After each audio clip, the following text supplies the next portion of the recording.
Thank you for joining us today. We are Type Electives. We are an online design school shaping the future of type, and we're co-founded by Lin Yun and myself, Juan Villanueva.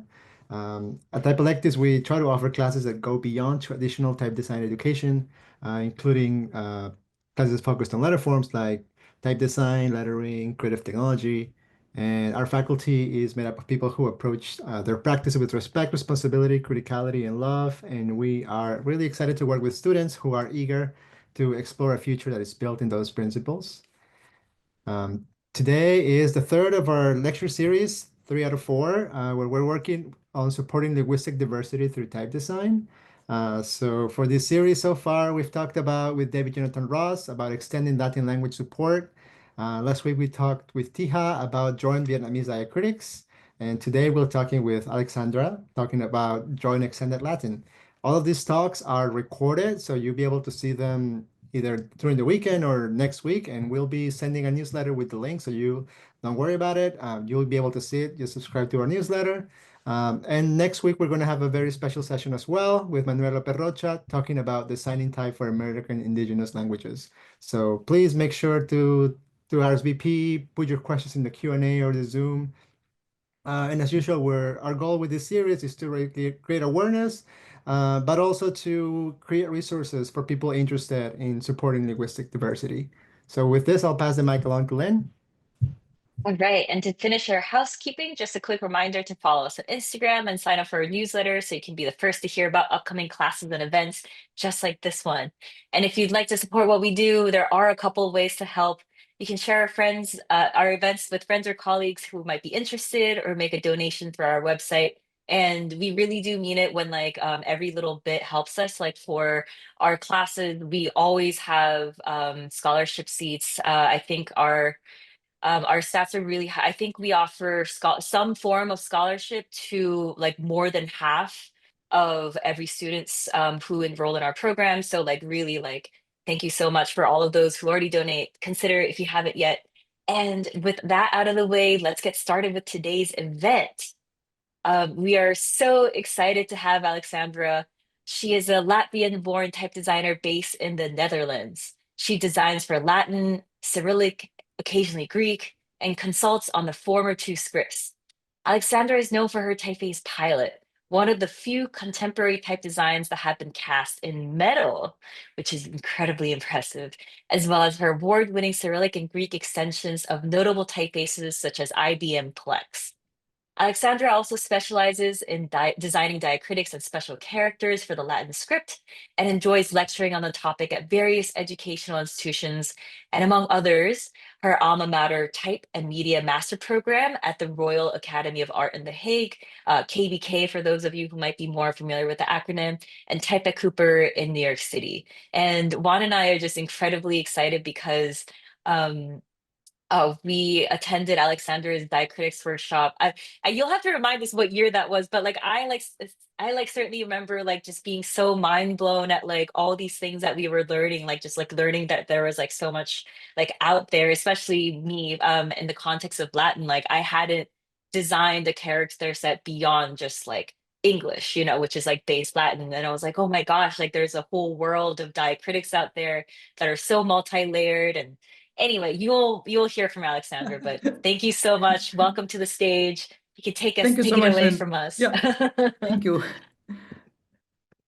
Indeed, it was 2016. It was my very first extended Latin workshop, and I'm so grateful to Juan and Lynn for being such enthusiastic, motivated participants. It really somehow set the whole thing on the right path, and I enjoy teaching that workshop since then, and thanks to you guys.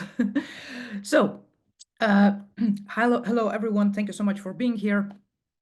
We will indeed talk today about designing extended Latin, and we don't have much time, so I will brush very lightly over the subject. And the subject is the extended Latin, but let's first clarify what exactly is extended Latin. Funnily enough, by extended Latin, we pretty much mean anything, any Latin letter which is not included in the basic Latin. And basic Latin is basically the English alphabet. So anything that goes beyond English is falling into extended category.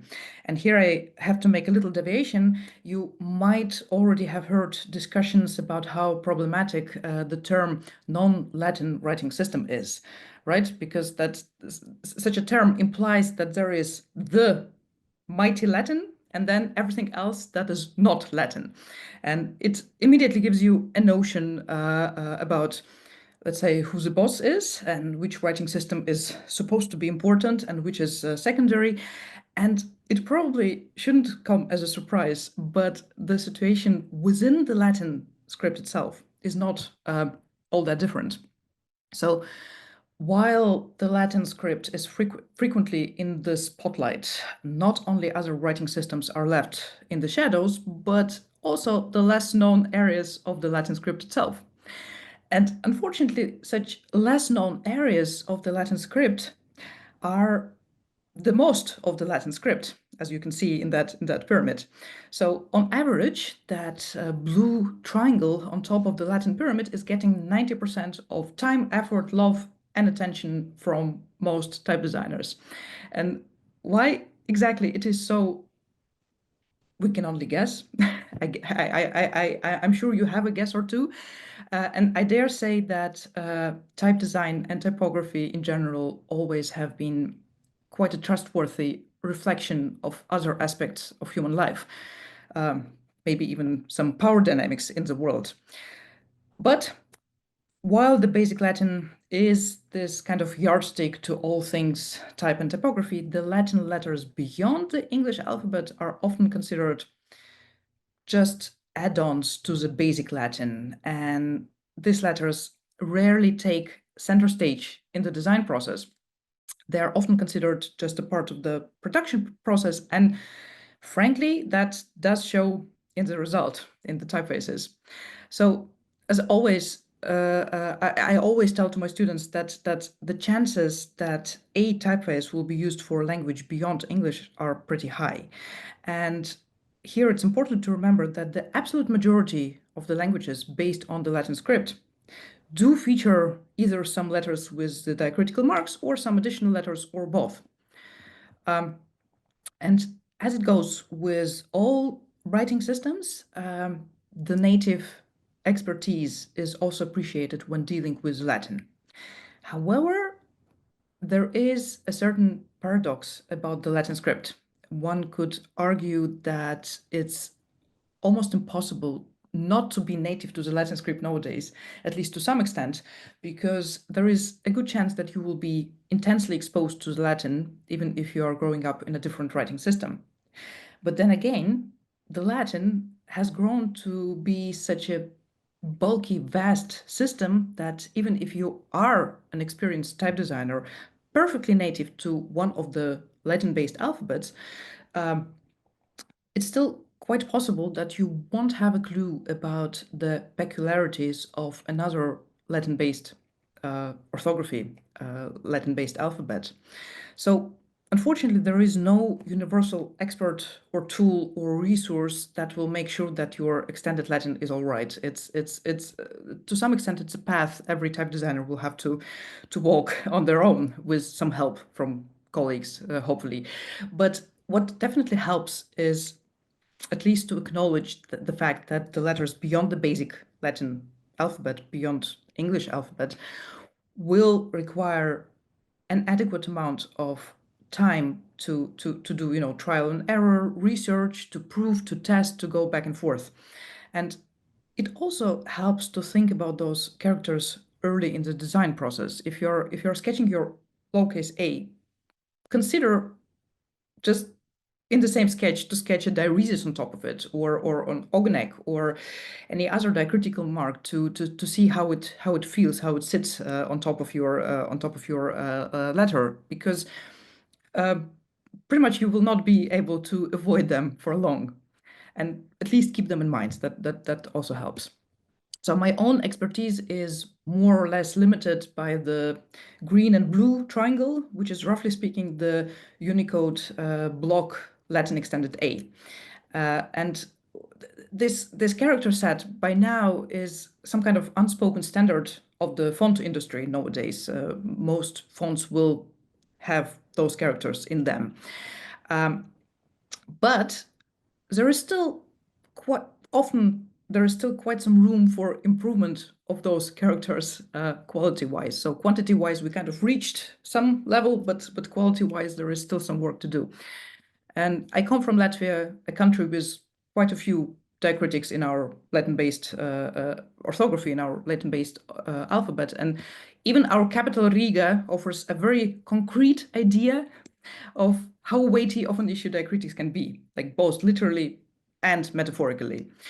And diacritics are not easy to handle. It's an ongoing struggle for type designers and typographers, for type makers and type users, to make sure that the diacritics are visible, because they have to be visible, they're there for a reason, yet that the diacritics are not sticking out too much, because then they will interfere with other letters or elements of the layout, or sometimes architecture. And accents always require extra space between lines of text. So it's some kind of, a holy grail for type design to make sure that the accents are there, they're visible, and yet they don't require that too much extra space between lines of text. You can see here a few attempts from different times and different places to keep the accents within the capital X height as the layout or architecture demand. And for the diacritics above the letters, there are quite a few tricks how to do that, because at the end you can just lower the X height to accommodate that diacritic on top. But if you talk about diacritics below the letter, which are plenty, it's a more challenging task, because if you shift the baseline for one letter in a word, it's much more intrusive than to change the X height for one letter in a word, right? So that is a problem that is difficult to solve. And by now, you might be wondering why these cumbersome typographic elements, the diacritics, why they infiltrated so many world orthographies at all. Could we manage without them? And yes and no. Here it's important to mention that diacritical marks are closely related to something called a phonemic orthography. It's a spelling where one sound is depicted with one grapheme, basically with one letter. So in a phonemic orthography, we don't need a cluster of 4 letters to depict one sound ch, right? So diacritic in that sense is much more efficient. And there are many sounds in the world languages that were not used by the Romans, who invented the Latin alphabet. So there are no efficient way to depict those sounds with only basic Latin alphabet. So we either have to use crazy combination of letters, or we can use some special characters, special letters, or diacritics, or accents, sometimes they're also called. And historically, implementation of the diacritics allowed many nations and many communities to render their native languages in writing efficiently and precisely. Moreover, the orthographic reforms, which would introduce the diacritics to orthographies, usually such reforms were also consequences of bigger socio-political shifts. And I wrote, if you want a case study, then I wrote this article about the Latvian case in particular, and there are many similarities with other 2 Baltic countries, Lithuania and Estonia, as well as some other Eastern, Northern European countries. So if you're interested, you can read it. But let's get back to the basic Latin alphabet for a second, because there is one letter with something we could call a diacritic on top of it. There are actually discussions whether the dot on the I is a diacritic or not, but that is not even all that relevant, because whatever we call it, the dot on the I has a huge impact on many characters from the extended Latin. Type designers usually they usually sketch the I early in the design process, which is good. But then they choose the vertical position of the dot, considering many factors. But sometimes the crucial one is not taken into account. The vertical placement of the dot, it will influence the vertical position of many hundreds of other diacritical marks. So it's very important to remember that. And let's have a closer look. So the acceptable vertical position of the dot on the I is not really 1 point. It's a range. Some designers will like it to sit higher. Some designers prefer it to be closer to the X height. And both extremes are fine. But here, there is something funny. The acceptable vertical position of the rest of the diacritical marks, like diaresis, it's also a range, but it's a smaller range. The diaresis also can sit higher or lower, but you don't want it to sit that high, as a dot on the I is sitting here. I'm pretty sure if we have diaresis users in the audience, you would agree that this particular position for the diaresis looks rather ridiculous. And the dot on the I might be on the high side, but it's still kind of acceptable position for it, but not for the diaresis. So what can we do about it? In the German typography, diaresis is a common accent in the German orthography, in the German alphabet. So for the German typography, setting the diaresis lower than the dot on the I is quite a common practice. Not everyone likes it, but in general, it's accepted. And in case a type designer, for some reason, wants that dot on the I to sit really high, it's all right to set the diaresis lower and just be done with it. But nowadays, we rarely design fonts or use fonts that support just one language, right? It used to be like that in the era of metal fonts or in the early digital era, but nowadays diaresis will have to coexist in the same font with many other diacritical marks. And some of them can be used in the same language, like in Finnish, there is tilde and diaresis.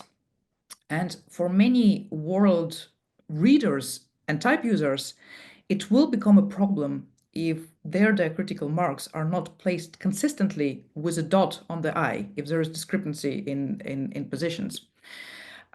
It's valid for many languages and their readers and users, but it is especially problematic for those who use a single dot accent on top of other letters in I, like Lithuanian and Polish. They feature a letter E with a single dot accent, letter Z with a single dot accent, and I'm sure there are many more in the world. So single dot accent is basically the same thing as the dot on the I. It should look the same, it should be the same shape, same size, and the same placement as it is, as the dot on the I is. But in case there is a discrepancy between the dot on the I and the rest of the accent, you pretty much are left with no good choice. Whether you align the single dot accent with the rest of the diacritical marks or with a dot on the I, it won't be optimal. It won't look good. In any case, it will be some kind of karaoke bouncing ball effect, which is disturbing for many readers.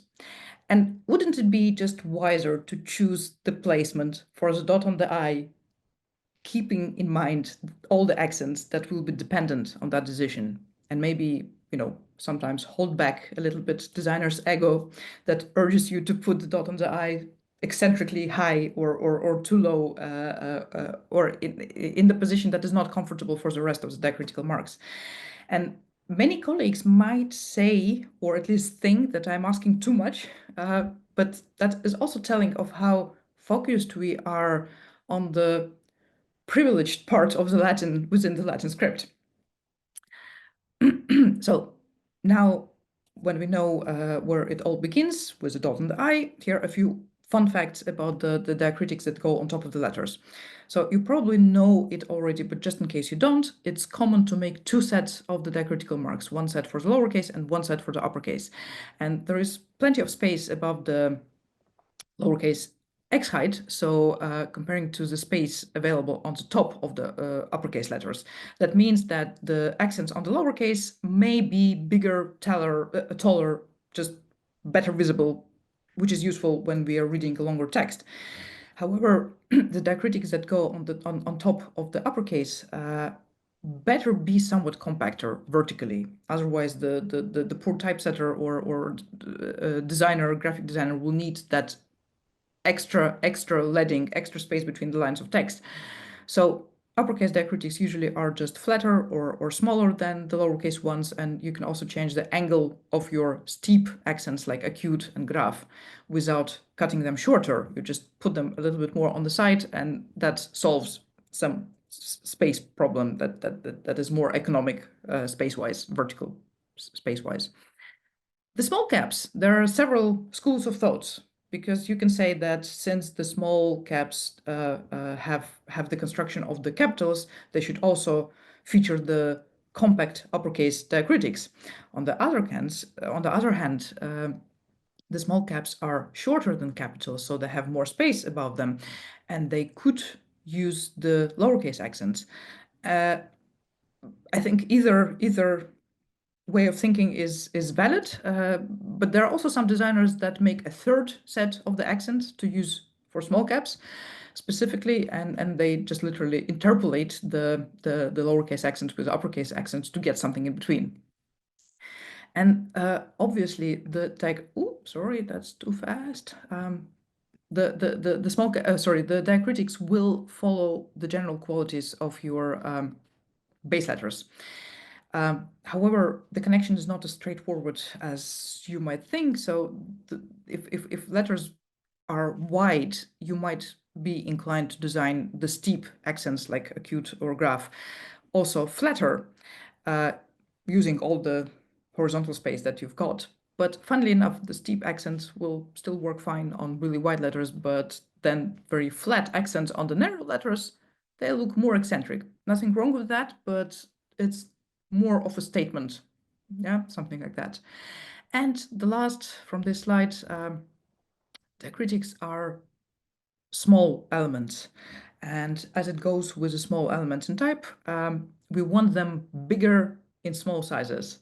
So all the sin bits better be a little bit thicker when we are talking about small point size, and you can also say that the contrast should be lower, and the same happens to punctuation, right? The smaller is the point size, the bigger we want the dots and commas, so they don't disappear. There is another interesting observation.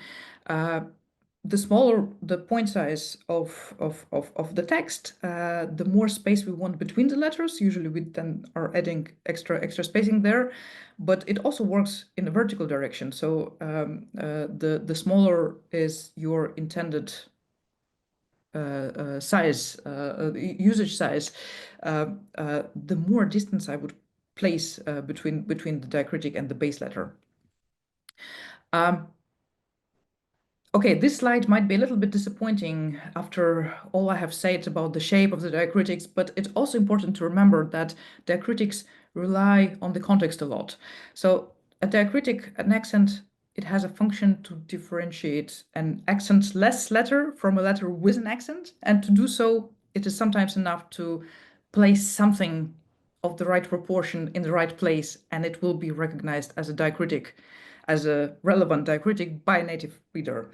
So if you're working on a 5x7 pixel type, you don't have means to differentiate your bref from your Karen all that much. And funnily enough, in most cases, it won't be a problem because the readers, the native readers will be able to understand from the context which diacritical mark is meant to be in that particular place. There are some alphabets like Romanian where it features the same base letter with two or more different accents on top. So in Romanian, there is a breve and a circumflex, which potentially could be confused, but still, in most cases, the context will help to understand. This is another funny example from the Baltic states. So this is a Latvian book featuring a macron on various letters. It looks like tilde, but it's not a macron because that's how our orthography works, and we know it, and there is no tilde in the Latvian alphabet. However, our neighbors, they don't have macron, they have tilde, and this is Estonian book, and this is supposed to be tilde, and it looks like macron, but again, all the native readers, they perfectly well understand that this is meant to be tilde. like the wavy one, and this one to be is supposed to be macron, the straight one, right? So that's about the context. Now, in another thing you might want to consider is a narrow version of the accents to be placed on top of the I. So there is the I, and then there are all kind of I diaeresis, I circumflex, I tilde, and you might want to have a special version of the wider accents for on top of the I.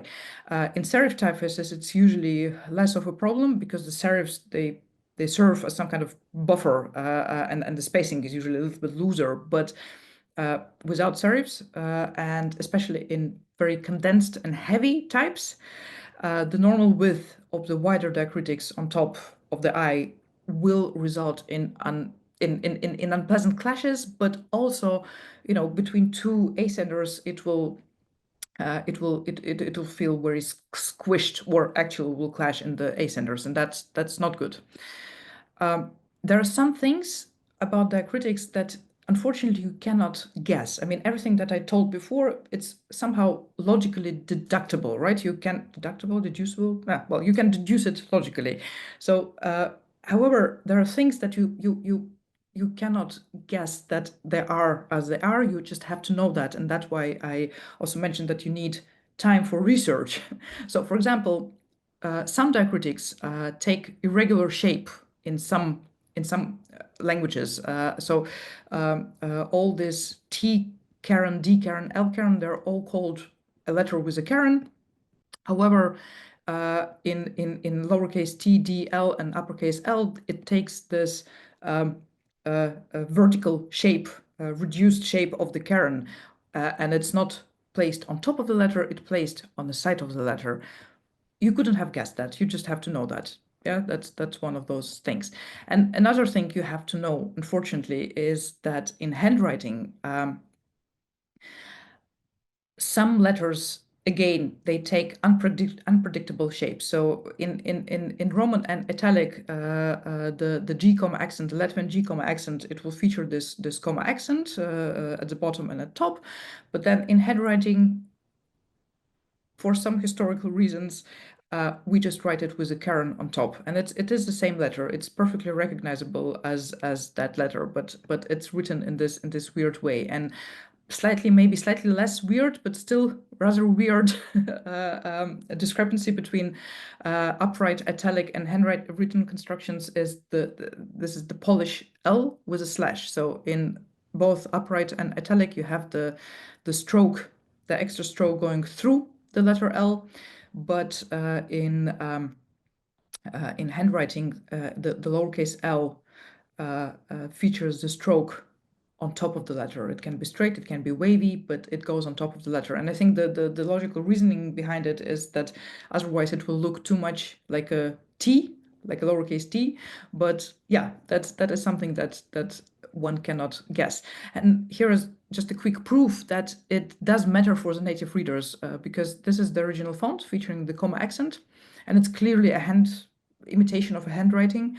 And you might think, okay, you know, native readers could easily read this one, and we do indeed, but it's still, you know, it causes you some kind of discomfort. You are expecting the caron there, so why is it the comma accent there? So some graphic designer who was working on this advertising campaign, they actually exchanged that accent. They swapped it with what is actually expected by the native readers. So it doesn't matter to some extent. Many letters from the extended Latin, they are achieved, they're made by adding an extra stroke. And with extra strokes, the idea is to accommodate that extra stroke by making the base letter to do something to the base letter, so that the letter, the glyph with an extra stroke, doesn't become this super dense dark mess. So again, the heavier and the more condensed is your style, the more actions you have to take. If it's just something thin hairline, you can add the extra stroke and you will be done with that. But the heavier it goes, the more things you will have to do to make it work well. So for example, O slash, it's an O with a slash through it, right? So what you can do, you can make the counter bigger, literally, without touching the outer stroke. So you just the thickness of the stroke of the O will become thinner. You can also make the slash itself inside the letter a little bit thinner, and it can be a stylistic choice where that difference between the outer part and the inner part is visible, or it can be really an optical compensation where it's just a few units. You actually can also make the base letter, the O in O slash, just wider again to win some extra counter space here. Also, some ink traps sometimes are useful with those horizontal strokes. Again, you probably, if it's something low contrast with slab-ish serifs, it's the most difficult setting for those extra strokes. You can either go for really thin extra strokes, but then it also has to be supported a little bit, maybe with thin punctuation, thin parentheses, or you have to cheat and you can lower the bowl. You can maybe make the serif a little bit thinner. You can cut it off in the worst case. So yeah. That's about the extra strokes in general. Yeah, and sometimes you have to do, don't forget about the optical corrections, like what we do in the X. The same goes for all kinds of other strokes that are crossing other strokes under an angle. Sometimes you need to break it in order for it to look actually straight and going through, and not to look broken. I think I'm almost out of time. I will speed up. So, okay, the diacritical marks below the letter, there are many. There are many things to learn about them, but maybe let's say today that there is no need to vary the size of the diacritical mark for the lowercase, uppercase, and small caps. And the most important question is to connect or not to connect. And again, the ogonek, for example, yeah, it's used in many world languages, and sometimes it's supposed to be connected and sometimes not. In Europe, in the European languages like Polish and Lithuanian, it's always connected. In American indigenous languages, it's sometimes, I think, might be disconnected. The same with sedia and the comma accent. Sedia, in most cases, most users will not have problems with the connected sedia. But in the Marshallese, in the Marshallese language, on the Marshallese Islands, their sedia should be disconnected. So again, you have to see. You have to do the research, and you have to see which languages you want to serve first, and maybe then make those glyphs connected or disconnected default, and then maybe a local feature or stylistic alternatives for the rest of the users. I just finished a big project where I had to set a lot of Lithuanian text, and I just, I had to share that letters with ogonek followed by J, it's a real thing. It's kind of common combination in Lithuanian, and if a typeface has a clash, a ogonek followed by J or by comma, the poor graphic designer like me, that was my role. They will have to somehow solve it. So please think of all possible clashes that are there, and there are many, because diacritics, they are really good in causing clashes. And I just wanted to share something that I would not do again if I would have to make those choices. So maybe you can learn from my mistakes a little bit. So if you go for some typographic elements that are extravagant, they're sticking out, maybe in unpredictable reasons, just make sure that the price is not too high to pay. Check whether they clash, and they will clash with many other elements. So, you know, I made this F with a flag, and I love that flag. And I thought, okay, for the if it's followed by a letter with an ascender, I will make maybe a contextual alternate, which will look like a ligature. Then I started to test and prove with various languages, and I realized that flag also clashes with diacritics. So I made a second contextual alternate to work with the diacritic accented letters, and then I also found out that there is this I with an accent, and you know it still clashed with this one, so I had to make a third contextual alternate, and it's very inefficient way to deal with anything. So just keep the accent in mind when you're working on your basic letters. It will save you some time and some effort at the end. And of course, when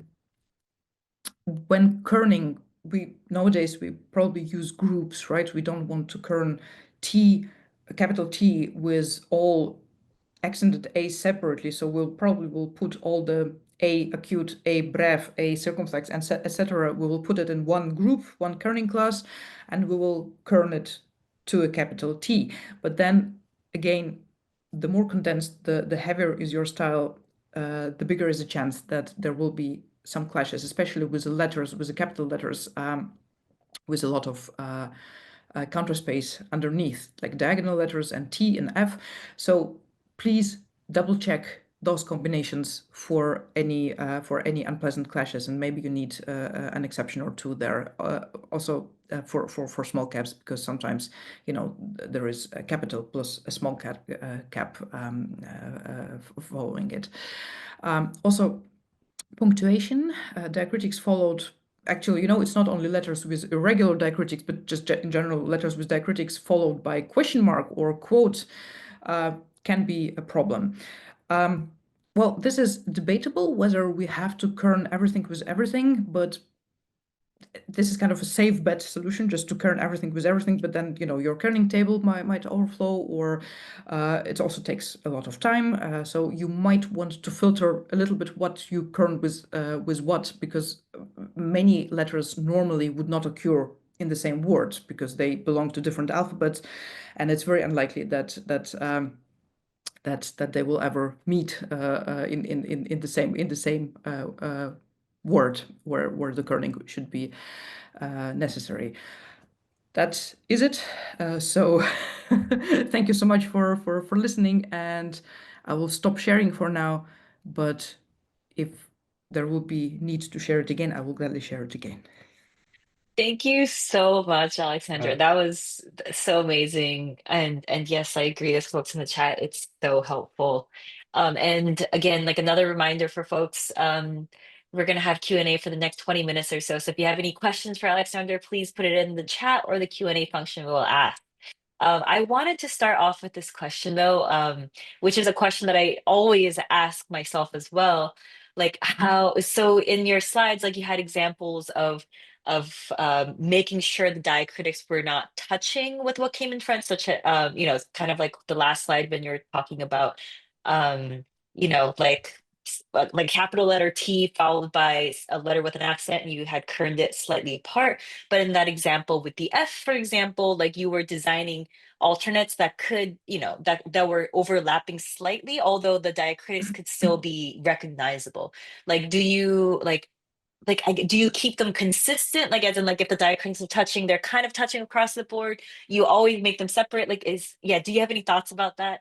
It's a very good question. I should have been actually clearer also in my presentation. It's indeed, it's a little bit, it depends on your personal sensitivity as a type designer about those overlaps, because also in your base letters, sometimes the diagonal ones like X and Y, right, followed by each other, you have to decide whether whether there will be a huge gap in between, or they will overlap a little bit the diagonal. So the same for the diacritics. And I think it's something in between, like a little overlap is all right. If you can still clearly see that this is a diacritic and this is the other letter, yeah, or element of the other letter, that's fine.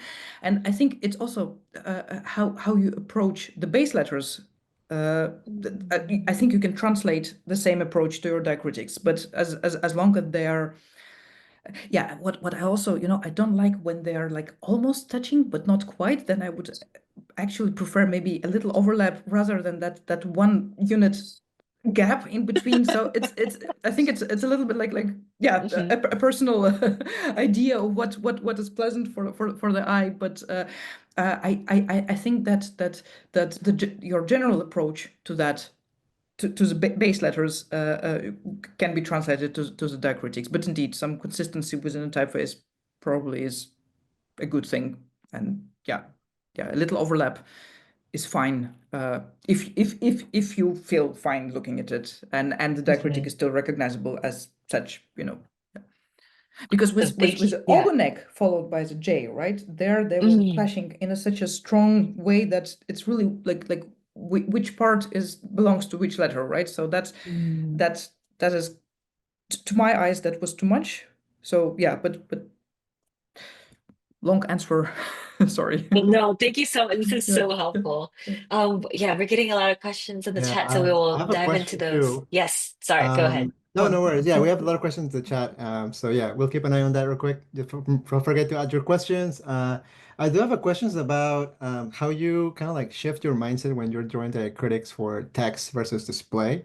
As in, my understanding my understanding is like text, you have to make sure it works, most of it. For display, you can be more playful. So how do you think about that when you're working or when you're assessing other designs? Oh, you're right, and indeed, it's also a very good question. It's a conventionality slider, because for text, we our playroom is more limited, right? We have kind of to meet expectations of the readers. We cannot be too eccentric. So the more text it is, the more conventional and boring it should be. And unfortunately, it also depends on the habits of the readers. And those habits might not be good. They might not be raised reading good type, right? But we still have to mimic a little bit what they're used to. Otherwise, we can. I think as tab designers, we can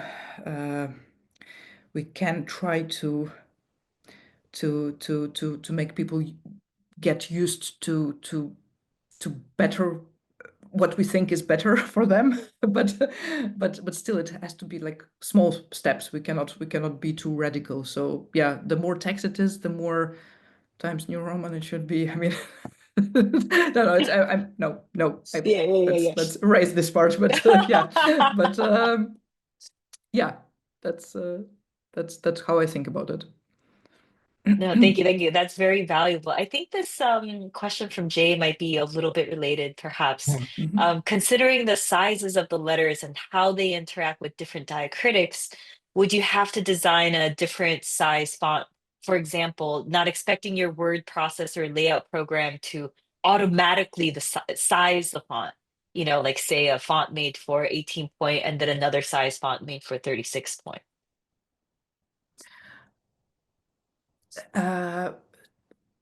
Sorry, I'm not sure I got can also the rephrase it. question. Sorry, Okay, that was so long. Yeah. yeah. I suppose the question is about would you have different versions of the font for for different text sizes with different diacritics? I'm assuming that's what the question might It's be. optical size, right? Thank you. Yeah. Well, I Yeah. think is if your typeface has optical sizes, then those optical sizes should also feature some difference in the design of the diacritics. But yeah, I think that's the answer. So if you already have optical sizes also for your base letters, then of course that should also be somehow translatable to the diacritics. I hope that's Awesome. this. Thank you. I hope I got it, Yeah. and I hope this answers the question. Yeah. Yeah, if not, you Yeah. can also, the person who asked, you can clarify as well and let us know. Please do. Yeah. Yeah. And Dominica has this question about if you can recommend some sources on kerning with diacritics, like specifically. I don't, I use metrics machine, and I just like prepare for every project I have to kern, I prepare from scratch. I mean, I have a bit of a system how I do that, but in general, I think I'm not even sure there can be such a source. But what I always advise also to my students to actually use your typeface, just proof it in the context of different languages, because and the longer those languages are, the more likely you will find the problematic combinations. A4 in size 12 in one language, it will show you already plenty enough. And by the way, there is also the website. I will throw it in the chat. Was it doesn't really solve the kerning problem, but just a second. I will have to find the chat. It's a website featuring all kind of pangrams. Pangram is an like artificial sentence that contains all the letters of the alphabet, and they're in different languages and also in different writing systems. But also for the Latin, there are many. Yeah, thank you. There are many. So you can prepare yourself some kind of document where there are several sentences, like several pangrams from different diacritically rich languages, and of course it will not show you the full picture because pangram is a very weird, specific, like very intense sentence, right? But still, it will give you like a quick overview of how diacritics are looking. So that's maybe not kerning related, but still, that's something I wanted to share. But please do proof your typeface with different languages. You will immediately find all kind of stuff that needs work. And I always, I'm sorry, I will shut up now in a second, but I recently I got like someone asked on the internet, like, I have a nearly finished typeface, but many diacritics clash. And I was like, well, maybe it's not nearly finished then, because that's I'm afraid that yeah, I have a nearly finished typeface, but the spacing doesn't work. So yeah, that's a little bit like is our duty as a type designer to make sure that there are there will be Right, things that will not that you work. accommodate for it's not like a secondary thought that you just like left Exactly, for the very end. yes, Yeah. thank you. Exactly that. I mean, there will be problems that will need to be solved after the typeface is released, and you cannot cover everything, right? And there will be things you will discover, but at least yeah, maybe put some effort in it. Yeah. Yeah, No, so 100%. Have some empathy for the people who have to use it. Yeah. yeah, well, it's also in your own interest, right? Because that's also kind of makes your potential audience and people who will buy your fonts that they might be more interested if they know that their diacritics are working all right. So it's it's not only courtesy to the native users. It's just your own. I'm always trying to motivate people, that it's in their interest to do No, that. 100%. Yeah. So that's yeah. Quickly to add for Dominica, who's asking for resources, and I'm sure a lot of people, I put a link on the chat. It's basically you go to Glyph's website and you look for kerning. There's a scripts by Toshio Magari and a couple of other people where you can generate text. You can put this letter and this letter and this letter in between and create versions going through the whole alphabet and letters with diacritics. So might be worth checking out. Super cool. Yeah, I will check it out. I didn't know it. Hey, I also have, I have a list, like I have literally like a text file now open with all kind of links, also the ones I mentioned in my talk. Do you want me to throw it in the chat and so everyone can copy it? I don't know, Sure, or is it a weird idea? Yeah. you can send it to us and we can. Yeah. Okay, I will just okay, I have access to webinar chat, Yeah. but I'm not sure I have access to like the general chat, but okay. Oh, nice. Yeah, maybe you can change to everyone in the chat. But Yeah, if or not, if you upload it, we can just make sure that it gets in the right Yeah, you know what? Yeah. Yeah, I will do category of the that. I will chat. just Yeah, upload it. yeah. Sorry for we have a question from Pedro. Mhm. This is a very good question. So if a font can be localized to cater every single Latin script language, how do you choose the languages you want to serve first? By number of speakers, or are there any other considerations? It's a very good question. I don't have an answer. You know, that's what I mentioned about that extended A block. It's like for some, it's European languages, so probably that's who gets served first, not only with type, but yeah, well, yeah, it's up to you. And there are now nowadays also many great resources and tools like Omni Latin, maybe if, by Sharp Type, right? And then Christoph Koberlin has his Latin the sets of the Yeah, I forget the of the Latin support. So that's also wonderful. But indeed, I'm afraid it's again it's up a foundry, up a type designer to decide where to focus. yeah. Yeah. Yeah, and we uploaded the text file from Alexandra in the chat, which is full of lots of amazing links. So please check it out if you haven't yet. Sorry, You know, Juan, that you're list about to. also Yeah. yeah, no, that's great. That list exists in several places online, but somehow I thought that this maybe this is easier than, because in different places online it's not always up to date, and yeah, so this way We is appreciate safer. it. Yeah. There's a question here from John. So this question is interesting because he saw an article that analyzed Cyrillic versions of Google Fonts, and apparently out of 10, 9 had problems with the support. So the hypothesis is that maybe some of these fonts were not designed by native speakers. So obviously that's what led to the errors. So the question is, when there is no possibility of using native speakers for those projects, like in an independent, Yeah. how do you have any tips to how to correctly carry out these designs? Yes.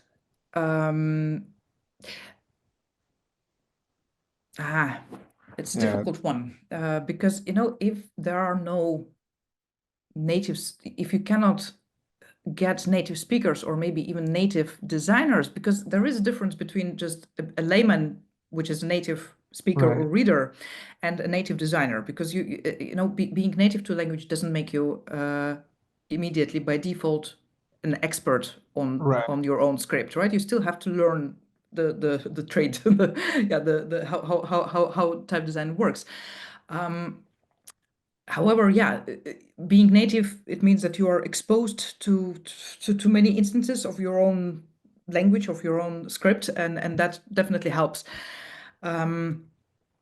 So you can, in a way, you can mimic that a little bit. You can if but it's a time-consuming process. But you can dive in and you can look at the script or alphabet in question, and you in many in many instances, in many examples. So you can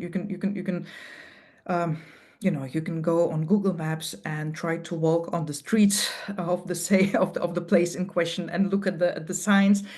Try to find online libraries. Try to school primers are important, because that's how we indoctrinate our kids, right? What they read best is what they learn to read with. So actually, with handwriting also there is.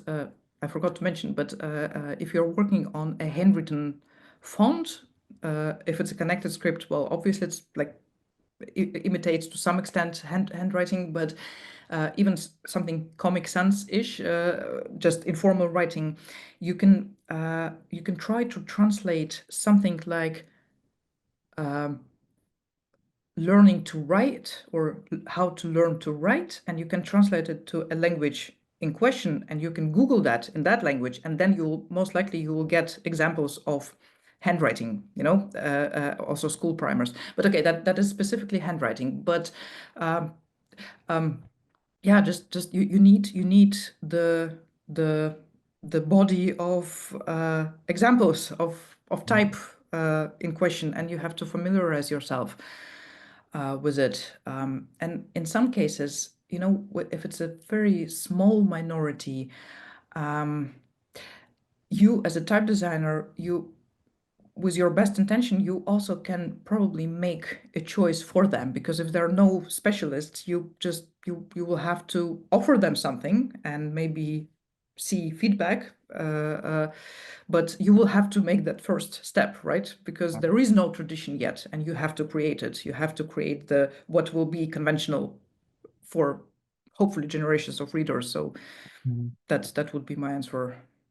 But Yeah. about Cyrillic, you know, it's also interesting. Within Cyrillic, there is this very dominant Russian school, but now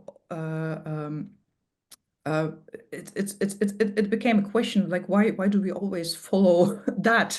Why do we see that as a primary example for Cyrillic type, right? Because Ukrainian, Bulgarian, Serbian Cyrillic, it has slightly different taste and slightly different solution for several letters, which by Russian school often are seen as something, you know, local or maybe even wrong.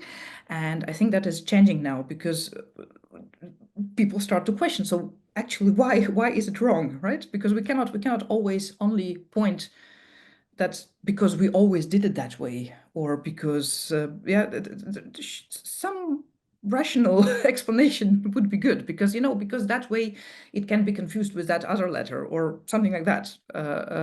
So yeah, the tradition is also slightly shifting, and nothing is carved in stone. I mean, things are literally carved in stone, but but traditions are sometimes also they develop.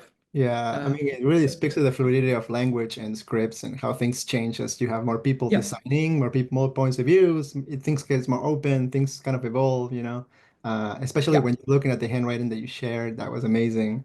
Um, one thing I wanted to add for Jan's question is like obviously if there is no budget, you have a responsibility to either fight for a budget or maybe figure out how to do it. I think for me it's like make friends, find people to collaborate with you. That would be one way of doing it sensitively, and especially whether bringing new designers on board. You don't have to do it all alone. There's a lot of people with a lot of knowledge. So yeah, that's my approach. No, Yeah. you don't have to be isolated. I don't That's know Yeah, I if mean, the it's question like, went in that direction. Go ahead. yeah, I mean, I was also like going to point out that like, especially if you're doing it like as an independent project, then like you have more leeway in like timelines, right? And so like I guess like always treating it as like a way, and also treating it as a way to like it's more about the process rather than the end result of having the exported TTF or whatever. And like what Alexander mentioned as like, if it's if you're learning and if you have like a smaller budget or no budget, perhaps it's like the feedback where like Alexander was talking about, like, oh, then if that's the case, be open to feedback, like say like, hey, this is what I made. But if there's anything people would like to see, I'm open to adding it, editing it. And I think like it's that kind of attitude that like helps everybody. Yeah. Yeah. Oh yeah.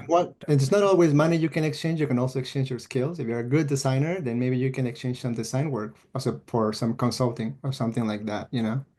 Um, Yeah. Yeah, Yeah. absolutely. That's Oh, yeah. Alexandra, is it okay if we go over a few minutes, perhaps? We still have a couple Sure, no questions. problem at all. No problem at all. Yeah, I'm enjoying it. So yeah. Thank you so much. Yeah. There is a question from Dominica. Is there a difference in look between the Polish kreska, which is like it looks like the acute, and the bar? For folks that don't know, uh, the Polish kreska and the Karen or acute. I know how the Polish kreska should look like, but sometimes I'm confused that it has a different position or slightly different angle than Karen or acute in other languages. Very good question.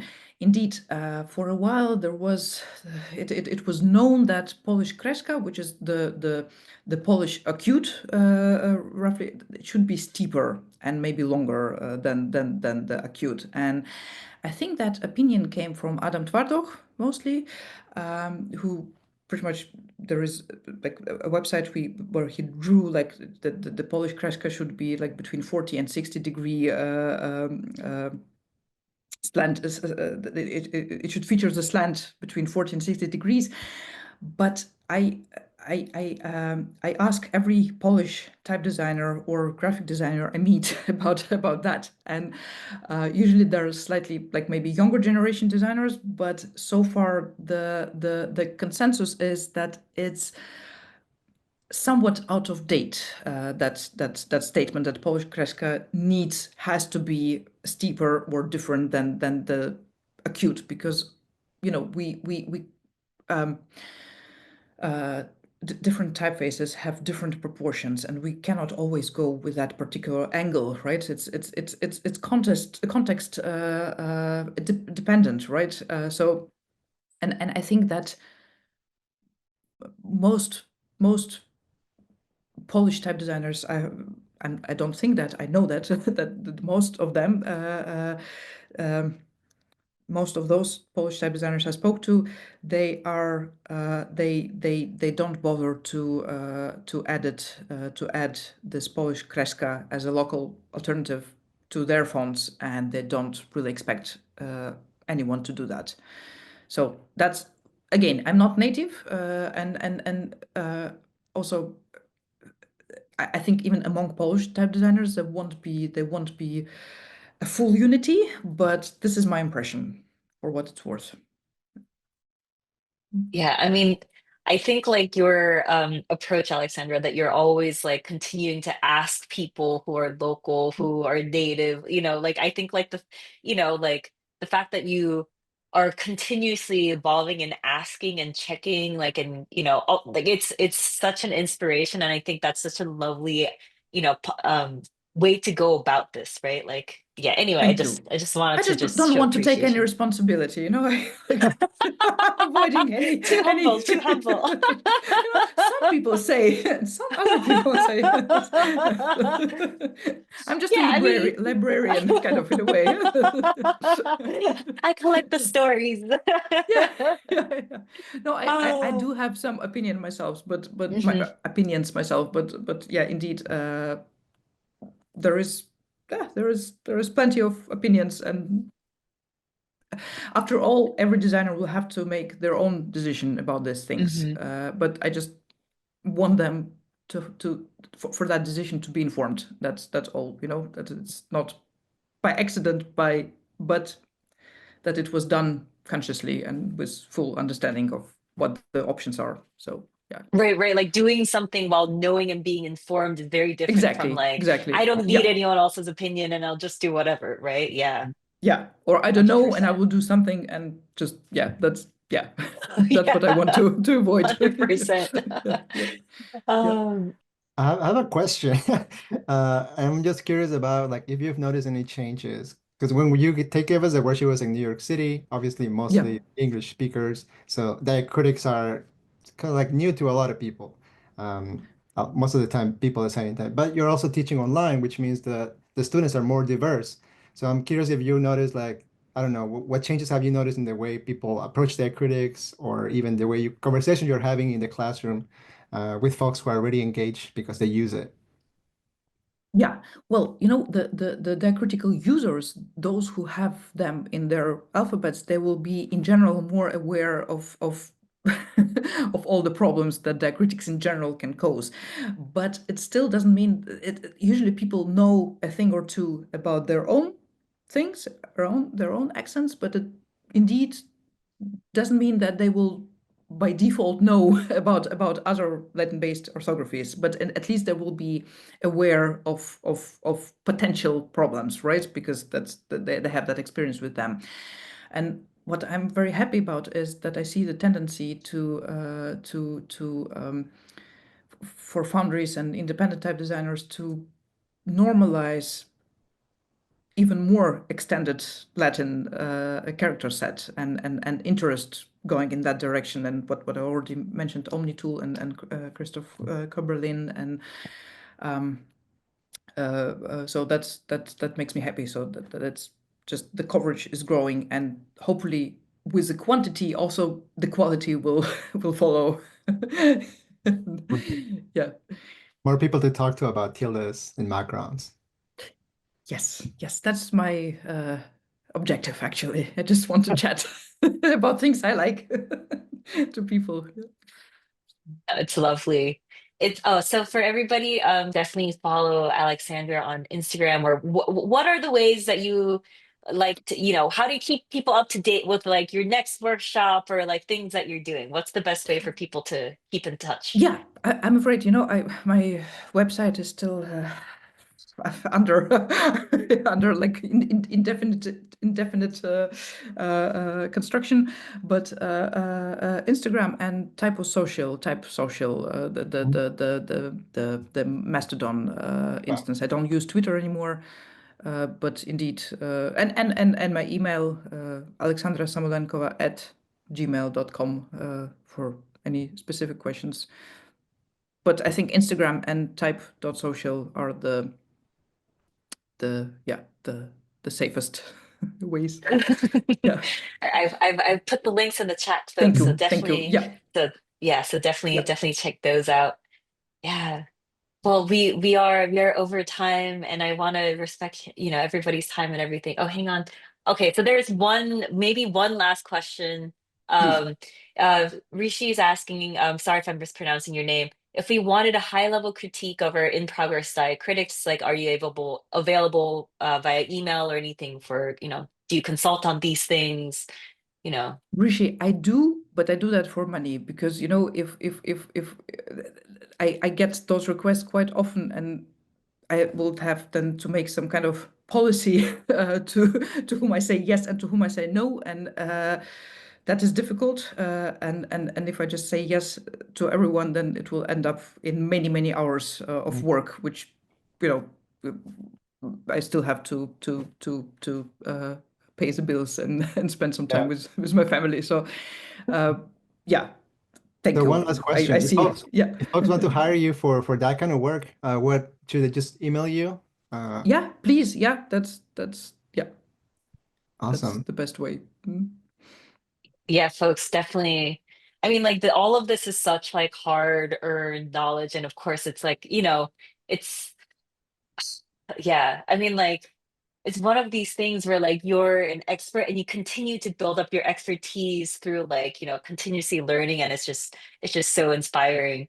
And yeah, thank you so much for sharing like your really valuable time and expertise. And like I mean, obviously, like in 2016, wow, like I felt like, oh my gosh, like this is like so wild, like and such a big world out there. And like seeing like your short presentation, even from like today, I was like, oh my gosh, like there's been like Flashbacks. updates, yeah, like flashbacks, and the fact that like there's more. Anyway, just so much I admiration. Yeah. I do learn myself all the time, and you teach the workshop, but you have people from all over the world in your class, and then you ask things, and then you learn things, and then you update the PDF, and in 10 years maybe that PDF again will look completely different from what it is now. So indeed, I think that's the only way to do anything actually. Yeah. Man, I love this. Like we are Well, all continuously learning, like, there's no Yeah, stop to the learning. Yeah, yeah, and absolutely. the Yeah. community aspect is anyway. So much admiration, and thank you so much, Aleksandra. And thank you so Thank you so much, much for having me. everybody. yay. Yeah, thank you for good questions, people, and it was so much fun Thank you and all. so pleasant to talk to you all. So yeah, see you around. Yes, thank you everyone so much. If you want to revisit anything, any of the presentations from earlier, where this session is recorded, we'll be putting it on YouTube probably, the next day or so. And yes, thank you everybody for also being enthusiastic and like the chat and Uh, all your questions. The vibes are everything. Subscribe to Yeah, my newsletter, tell your friends about all these resources, and have a great day. Thank yeah. you so much. Thank you so much, Bye, guys. everybody. Thank you so much, Alexandra. Bye, All right. bye. Yeah, Bye, Have a bye. bye. good Thank you. one.